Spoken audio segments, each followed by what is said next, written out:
You're listening to The State of Play, your quickfire roundup of all things Irish football and beyond. Coming up on tonight's episode, the FAI cleared the rest of Stephen Kenny's backroom staff. Could a new manager be imminent? If so, we take a look at who that might be. Also, the FAI to be hauled in front of a Public Accounts Committee in the new year over a loss of confidence in the association.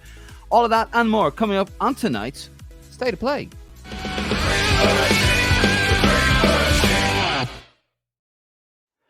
So, very welcome for watching our latest episode, I suppose, of our latest adventure. Isn't that right, Martin? Yes, I think it's worth doing this. There's so much happening in Irish football at the moment, Dave, and I'm looking forward to get stuck into all the exciting times ahead now. It's a bit of speculation, isn't it? People who follow domestic football and club football, they're always on about transfers and things and, whether the manager's going. Well, we've now got to have that situation where we're all speculating about the next Ireland manager, and it means so much more to us because obviously we're Ireland fans, the voice of the fans. We had a lot of engagement last night on our show, and so there's lots of different views out there.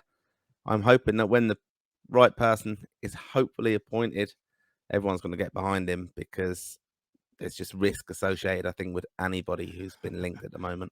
We don't mean the Republic of Ireland Supporters Soccer Club thingamajig either. We mean proper risk, don't we, Martin? Yes.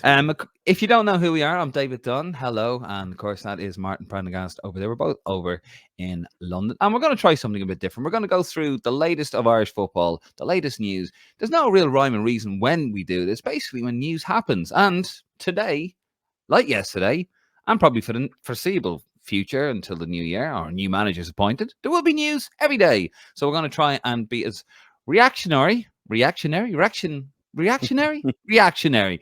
for me to say. We're going to be as reactionary as we possibly can, and that's what we're here about. It's going to be a very quick fire half an hour. If you're not watching this on YouTube, well, go over to YouTube and subscribe to our YouTube channel. Of course, this is available as an audio podcast over at Spotify and thegreenmachinepodcast.com and wherever really you get your podcasts. So anyway, sit back, relax, and let the misery consume you. Right, we're going to get into the first bit. Obviously, today it was announced that Stephen Kenny, his staff, well, he was obviously, fired out the door yesterday. But today, very quickly, actually, they've announced that the rest of the staff are going. A quick statement here from the FAI. The Football Association of Ireland can today confirm a number of departures from senior men's national team backroom staff.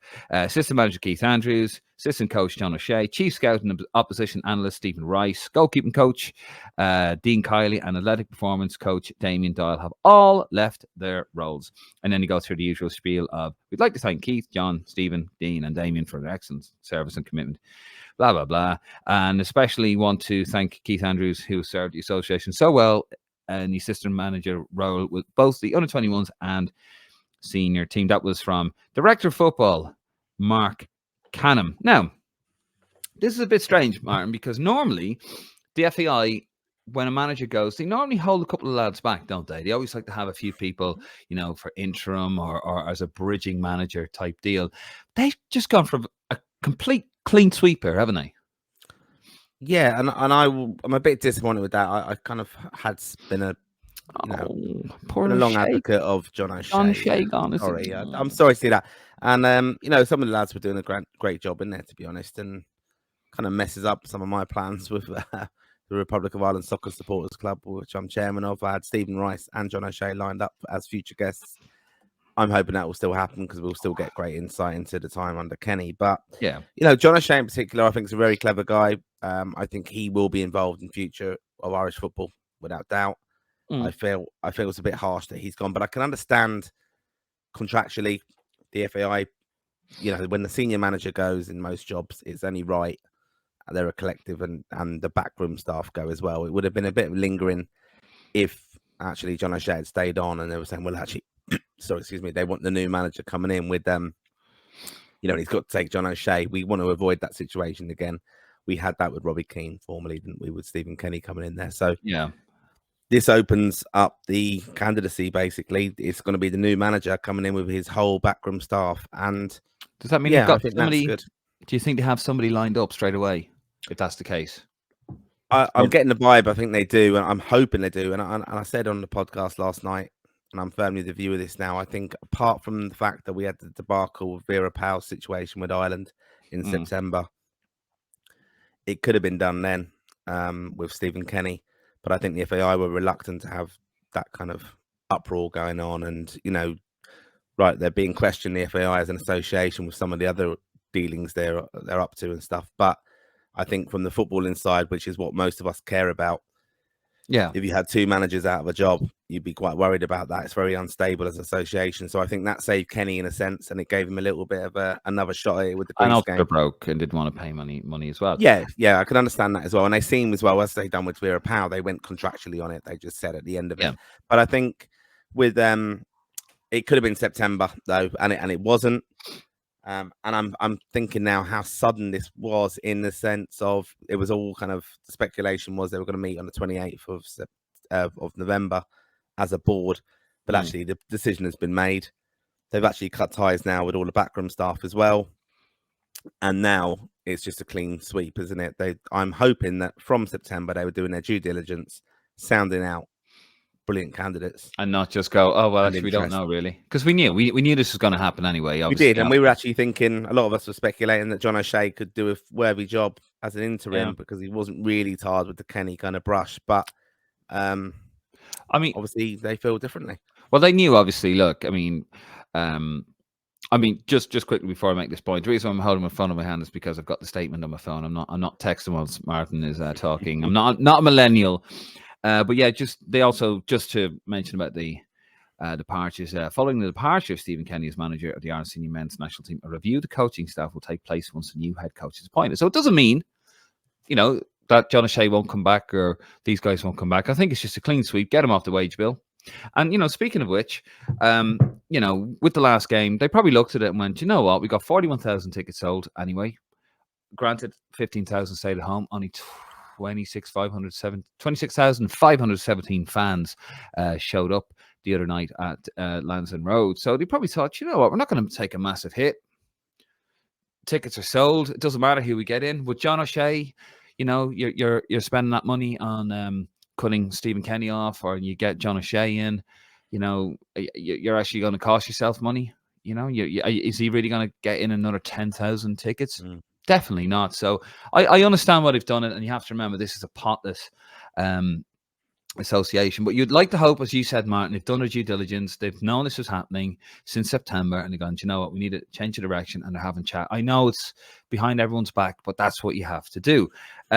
Just quickly looking here at some of the possible replacements. I've got Paddy Powers, my old employers, in front of me. Not too much movement, Martin, since we last looked at it. Neil Lennon still the favourite, 7-2. Second favourite is Lee Carsley at 4-1. So literally the next point up, I believe. Roy Keane, third favourite, 5-2. Steve Bruce, 11-2. And then it goes out a little bit after that. Sam Allardyce, 9-1. Newton, 20-1. Anthony Barry, 20-1. Eustace, 25, etc., etc. Steve Bruce did have a respectful, as you said, come and get me plea, didn't he? He was desperate for it. Well, he was actually quoted on a betting site this week with an interview, and they asked him about his interest in future of football and how he was going to be involved. And he said he's looking to be involved basically with the international football. And they mentioned the Irish job to him, and he said, I'd like to. I'll be respectful. Someone's in the job at the moment, which you can understand. Yeah. But come and talk to me if that ever changes. So it's it's just. Yeah, that's the situation with it. But I mean, there will be a lot of there'll be a lot of speculation. There'll be a lot of movement in that market as well. Neil Warnock apparently. But just sorry, I'm going to correct you, Dave. I know you work for Paddy Power, but your odds reading are not the greatest. I've got it up as Paddy Power. He's 15-8. Roy Keane has gone into favouritism. Well, I'm reading it off the Paddy Power site, you cheeky bastard. Well, I'm reading it off Paddy Power's site as well. All right. Well, that's not my fault. It's fucking them. He's 15-8, which is less than 2-1, and that's a significant movement from yesterday. Lee Carsley's gone out to 9-2. Steve Bruce 9-1. Neil Lennon is 6-1, and Chris Hughton 8-1. Sam Allardyce 9's Poyer, Robbie Keane 20, Anthony Barry 20. No one else really of interest. Jim Crawford's 25-1. Mick is 33s. But yeah, like Roy, that's just a significant. Well, it's not a significant amount of money would move that market overnight. Basically, Roy Keane was second favourite yesterday, and now he's gone into favouritism. That's just going to flip flop. I don't really want to be talking about betting on this, but that's just going to happen. Small little bits of money, and rumours now will be rife. I mean, I was chatting to my dad today, and my dad's not a massive Irish football fan. He's more into GAA hurling and stuff, and horses, but he's interested in the kind of betting market. And we were actually chatting about back in the day when Stan got the job, that, you know, all sorts of rumours going around that John Giles was getting it, and when we had everybody backed because we were told by different people. John Giles was a significant movement back in that time. Yeah, he was going to come in and do it temporarily. Oh, I'm on about the Staunton time. I mean, Staunton come out of nowhere, 33-1, and no one knew that. Well, other people I know did actually know that, but I'm not going to go to. Well, you can guess who people I kind of formerly maybe was associated in some respects with the sports club. Obviously, did make a few quid, or their family members did. But not a lot of money is needed to move those markets. Like 50 quid, 100 quid could move it. But and look, this is the day after Stephen Kenny's gone, and there's lots of speculation. There's lots of talk of Roy Keane, and there's different pundits being asked their opinion, and even the opinion of someone. For example, if Jason McAteer turned around and said, "Yeah, Roy Keane should get it," now we know that won't happen, but if he did, that would move the market, because people go, "Well, he must know. He's got inside info." Yeah. You know, no, that's fair. A lot of opinions like that. Well, there you have it. Martin has corrected me. Thank you, Martin. Well, I did read it off the Paddy Power news site. That was my mistake. I should have gone to paddypower.com, but it was, you know. But yeah, so Roy Keane is the favourite, 15-8. Carsley second favourite, 92. Neil Lennon third favourite, 6-1. So yeah, let's see what happens. And speaking of which, you know, I still think it's going to be Mick McCarthy or somebody of that ilk, Mick or Roy perhaps, because they're under so much fire at the moment. They're going to want to go for a feel good moment. Feel good appointment, I think, with the man. You know, we're going to go into that in a second, but, you know, you got the CEO is under severe scrutiny right now, and his arse is on the line. Yeah, I think it might be quite quick. I think actually, I'm hoping, I'm actually very hopeful of this. I think they've got a board meeting next week. I hope it's going to be ratified at that, and that they're going to move so quick on this that why do we need to? We don't need to drag this out. We don't need the FAI to announce next week they're going to do a 3-week thing. I mean, that was embarrassing when we had Trapattoni being interviewed, and Don Givens and Ray Houghton and Liam Brady going over there to chat. All those things about, you know, we sat down with them. It's going to be that was old school FAI. I think they've done the job here. I think they know. I think if they ever seriously wanted Carsley, they'll know whether he's interested or not. And what you'll see there is something will get let slip on that, or suddenly Carsley will come straight into favouritism. And I'm talking about betting again, but he will be, because it's done. You know, we've moved quite quick from yesterday. Stephen Kenny going, the staff have gone today. I think you'll find now. It's interesting what you said there as well about, you know, they've got rid of the staff, but that doesn't close the doors on people. You know, Lee Carsley could easily bring back in John O'Shea. Dean Kiley, I think, you know, it's a shame in a way. I think he was working. I would actually get Dean Kiley back in there, unless you've got a fantastic goalkeeper coach as part of your management setup already that you can bring your team with. Yeah. But I think Dean Kiley's worked very well with them, and they're young goalkeepers, and I think he will have done a good job with them. And well, yeah, I mean, he's done well at coaches is a little bit different, isn't it? Yeah, he's done well at Crystal Palace as well, hasn't he? Roy Hodgson. Yeah, you know, he's kept him in, so he's obviously doing something right. Well, shall we move on to the woes of the FAI? Shall we move it on? I would. I just want to say one point about the Lee Carsley situation. I have done a little bit looking into this and seeing who is he working with at the moment, because when I was in Amsterdam, you know, trying to keep a rein on you along the streets and stuff like that. But I did get chatting.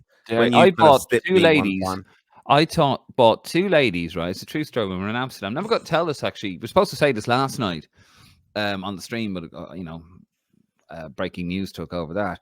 Do you remember the two ladies in the bar, and you brought my coffee? I did, yeah. Yeah, just because they were cold, they weren't wearing much, though, were they? So was that why? Possibly. Oh no, are you talking about different lady? I'm talking about a different lady. I know that we were in earlier. Yeah. Yes. Jesus Christ! You know, but I'm just trying to say, that was very nice. I was very nice. flying the flag, I know, Martin, when you go abroad, like you're used to throwing like, chairs through coffee shop windows and stuff. That's what you lads do. But when we're Irish, we're nice when we go abroad. Yeah. Anyway, No, go I do on. remember that. That was Tell good. us about your under Oh yeah, so my 21s little bit of manager. research. My research at Lee Carsley, a little bit looking at, very successful, obviously under 21s European Championship winner. I had read a piece in 442 as well of how he felt being part of the 2002 World Cup, and I know I've said this before in here, but maybe we have a new audience tonight. But he said he didn't feel very much part of that. If he'd had the choice, actually, he said he would have gone home. Now, we didn't want another midfielder walking out the door, and that actually brings me on to a different random rant at the moment, right? Jason McAteer wanted to leave that tournament as well because he was injured and he was dropped, and he got pissed off at Mick. And Jason McAteer always forgets that when he's slagging off Roy. That was just my other random thing. But Carsley said he didn't really feel part Should we of talk it. about Right? Roy a bit more? Do you want to? No, but he didn't really feel part of it. And so I've always thought about his feeling of Irishness. I'm not questioning that. Like, he gave his best when he played for Ireland and stuff, but he said he never really felt he did very well with Ireland from a footballing perspective when he played for us. No, and terrible. I think maybe this is like something that maybe he wants to kind of correct from the management sense. I think he might be able to do that. But I looked at his backroom staff, and previously he's had working with him like Ashley Cole, Jolien Lescott has been there, and also Rittner, who is a former Ireland goalkeeper under 19s. Did you know this? I did not know this. Well, there you go. You learned something with me. What's his name? His name is. Sorry, I did have it, and then I was looking him up and going, "Wow, who is he?" So and his name is Tim Dittmer. Sorry, Dittmer. Heard of him? No. Yeah, so he's 39. He actually played, and I was doing a little bit of Google, our friend, obviously, but he's quite respected, like head of goalkeeping with England and things like that. He's done very, very well. Quite technical expert with FIFA as well. Yeah. He's also it's a comedy little moment on a YouTube channel with showing highlights of a game in the Soccer Sixes when Ireland played, and he's in goal for Ireland and he makes a complete howler. I think Phil Babb was also playing as well, but I thought it was quite interesting that he's involved with it, and also have Adam Lallana is also part of the under 21, or he has been previously with Stephen Carsley. So I think it's which I was just looking to see who he might have worked with, basically, to see is he coming. And that's again, that's my point. He did say people I was speaking to who said they worked for the FAI were told that Lee Carsley was interested in the job, but it's a case of he wants to bring his own people in. He doesn't want anyone else, and so that's what that would give me a little bit of hope that that's happened now. And I think I would hope that it's just not going to get dragged down. I hope if it's going to be Lee Carsley, announce it next week, have all the feel-good factor, have an interview and unveiling, promote that season ticket package again, promote that we're going to be looking forward to a new campaign, talk up Evan Ferguson, who we're going to be building our future campaigns around, and all these amazing players we have, and be very positive about things. Just looking here about Tim Dittmer, he's actually Dittmer. He is actually the head of coaching in the FA. So he's probably not going to go to the FAI. That's the thing. That's the problem, and that they will come. The thing is, though, with Lee Carsley, with the lads he's worked with, I know Ashley Cole, those lads left his backroom staff, didn't they? Because I think Ashley Cole went somewhere else. I think, did he go to Villa or somewhere like that? He went to he went. They left for Premier League clubs anyway. So hold on, where's Ashley Cole gone? No, I'm gonna have a look at this. No, it's like, well, it's like John O'Shea, isn't it? It's like John O'Shea's gone with Birmingham, isn't he? Yeah. Is that confirmed? Yeah. So let's have a look here. He is football coach. Blah, blah, blah, blah. Where is he? Current team. He is with Birmingham City. I don't think that's right, is it? Oh, he will be at Birmingham City with Wayne Rooney. Yeah. So there you are. So he's not going to come to the Irish team. You wouldn't think, anyway. But look, anyway, we'll move it on. We're going to see a lot more over the next few days. Hopefully, will be ratified at the meeting. The AGM's in December, but they're having a board meeting next Tuesday. Yeah. and then the AGM is December. Right, we're moving on. Speaking of meetings, of course, the FAI under fire again. They're going to be dragged in front of the. I had it here in the start. Where are we? The Public Accounts Committee in the new year. Because basically, there's a whole loss of confidence in the association from everybody, including their own employees. So, SIP2, who the FAI, their employees are represented by SIP2, the biggest trade union in the Republic of Ireland. SIP2 members working for the association, they have sent a letter to the Minister of State for Sport and Physical Education, Mr. Thomas Byrne. This is what they say. The union's representatives are seeking an urgent meeting with the Minister regarding payments to Hill, including what is believed to be €12,000 he received for holidays not taken, which is banned by the FAI, the letter states. The FAI chief agreed to repay the money and another $8,500 related to travel expenses from London, where he continues to live and commute at his own expense. The aforementioned breach, this is back to the letter, of the FAI policy could be viewed as gross misconduct, which would basically mean of sacking, under current FAI disciplinary policy, wrote Teresa Hannock, the SIP2 divisional organiser. Our members have advised us that they have now lost confidence in the FAI senior management and some members of the FAI board. Continued letter. They contend that over the past year, there has been a failure by senior management to restore trust with FAI staff and between the association and the Irish public. Just a little bit more on this, in case you're not up to date, is that the FAI accounts state that Hill was paid €200,000 €282,812 in 2022 and more than €270,000 in 2021. The association states that the total remuneration, God, I'm having a mare tonight, of the CEO did not exceed the remuneration of the Secretary General and Government as agreed in the Memorandum of Understanding signed in January 2020 by the then Minister for Sport, Mr. Shane Ross, and Roy Barrett, who was the FAI chairman at the time, as part of a £30 million bailout. There is a big audit going on. That's how this was found by COSI. That's who Sport Ireland, who have suspended the grant, the €6.8 million in funding. They have a current ongoing audit of the association, and apparently, they've withheld €6.8 million, including a €500,000 bonus for Katie McCabe's women's team as a recognition for reaching the World Cup finals in Australia. Last week, God, I cannot read. He'll apologise unreservedly to the FAI staff, saying he would be available this week to answer any questions or concern. And then basically, the letter continues, and we'll wrap it up with this letter.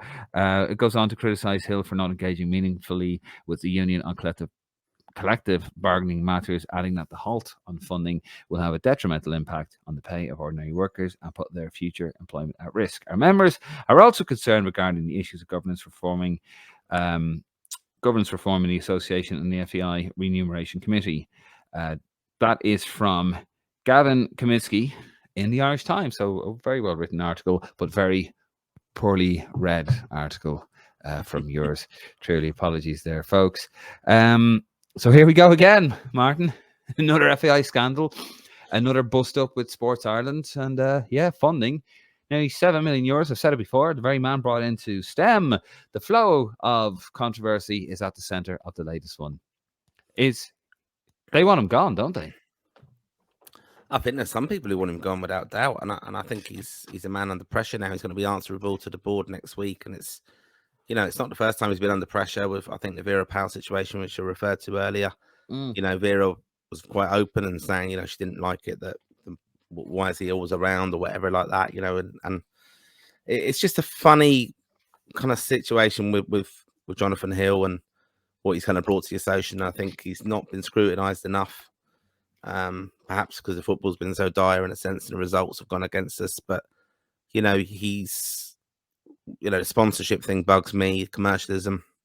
Yeah. This kind of thing doesn't sit well. We've come from a very low place with FAI with some fantastic people in there who were made redundant in the past and left, and it's not a great place to kind of work in a sense. But I mean, this is us looking at this and seeing it wrong, and we will read anything in the press about the FAI and kind of delve into it a little bit more. And our friend of the pod, Mark Ty, he's done some fantastic kind of articles on this kind of thing in the past. Yeah. And scrutiny of the association, which is needed, especially when you're looking for government funding, right? So that's one key point, I think. But it doesn't sit well with me, and I think what it does, though, it really damages the brand of the FAI.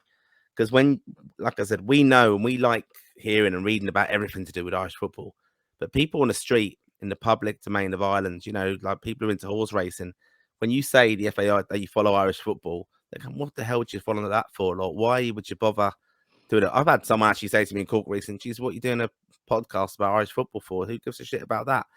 That will kind of tell you that it was quite funny, but it was but it's a kind of laughing stock. Like I was again, It's always talking to been my a dad. laughing stock. I was talking to my dad today about it, who he's Yeah. like loads of lads like GAA, but also rugby crowd. And they're saying, Jesus, yeah, the lad in charge again. He's at the basically the phrase is kind of he's at the same thing that Delaney was at. That's the kind of perception of it. And that's just crap. You read the headline, you don't need to read the story, you just see FAI in disarray. I've never known the manager. I've never known the FAI where they haven't been in disarray. It's the same story. These guys need public funding. The perception is their perception becomes reality. They need a good 5 to 10 years of squeaky clean to cleanse the public of the perception that the FAI are incompetent, that they're corrupt. This sort of. I'm not saying they are corrupt, incompetent. Well, but it's just that's the perception, and we need money. They need €1 billion. According to their own case study, they need €1 billion to get football in Ireland up to scratch.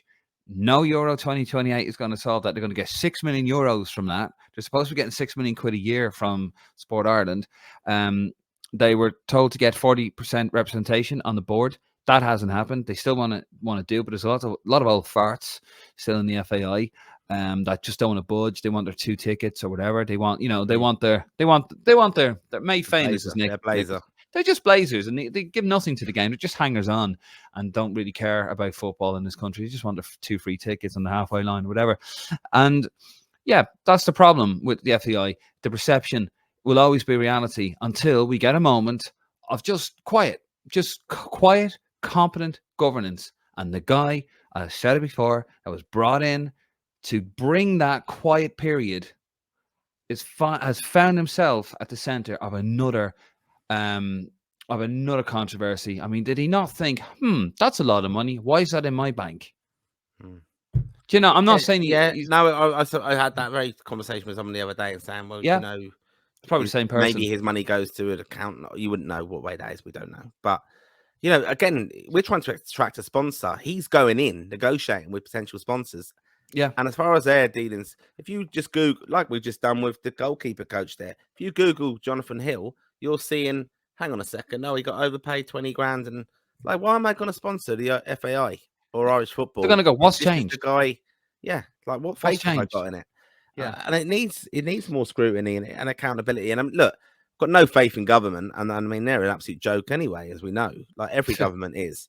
But they hold the strings at the moment because of the past misdemeanors, and we are reliant on them. And I said to you earlier, if you were a business, it was a business, the FAI, which it is, right? But it was one that you could invest in, and that's what we're looking for with sponsors by association. You'd be going, why would I get involved in this when there's probably 20 other companies or other sporting associations who are running a straight kind of shit, basically. It's crazy. The other point I'd come into this is I think this is a real high critical moment now for Jonathan Hill, obviously the scrutiny of this, but also Mark Canham, I think, is a key one. In his tenure, he came in August of 2022. So he's been there just 13 months. My maths is any good about that, yeah? Yeah. But in that time, then we've got rid of, I know he's responsible for the strategy. He also came in, there was a guy as well coming in with him, wasn't it? Because they brought in a consultant. His name was John Morling. Very highly regarded. These people have very fantastic pedigree. But in that time now, we've got to the World Cup. Okay, but that's not anything to do with anything he's done or a strategy he's put in place. No. But we've undone that feel-good factor with the women's game because how they treated Vera Pauw. Now, I know we might all have different opinions on that, but still, at the end of the day, we're trying to make women's football better in the country. And the manager who got us there was, I think, treated shamefully ultimately. Yeah. But there's other factors we know. But Okay. that manager's gone, and we don't have a manager at the moment.